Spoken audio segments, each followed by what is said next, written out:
Want to save money on key fob programming for your 2010-2016 Cadillac SRX? You can do it yourself. This video will guide you through the process.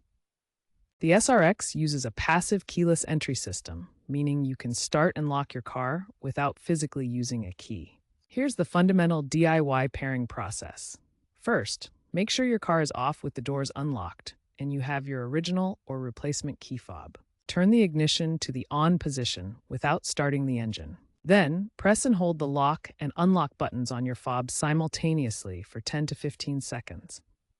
The car horn should chirp, indicating you've entered programming mode. Finally, within 30 seconds, press the lock button on each fob you want to pair. The horn will chirp to confirm each pairing. Turn the ignition off and test your fobs. This should take about 5 to 10 minutes per fob. Remember, this process resets all fobs, so reprogram all of them at once. If it fails, you might trigger anti-theft mode. Use a working key to reset. Aftermarket key fobs from Amazon or eBay can work for your SRX, but quality varies, and they often include enhanced features. DIY programming is generally successful, but about 30% of attempts fail due to faulty fobs or user error.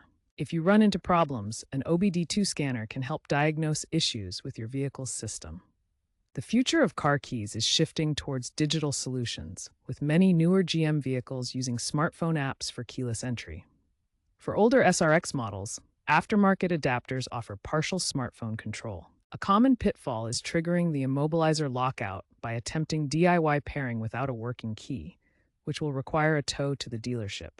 Automotive experts advise DIY only for tech-savvy users, and professional reprogramming ensures accuracy and security.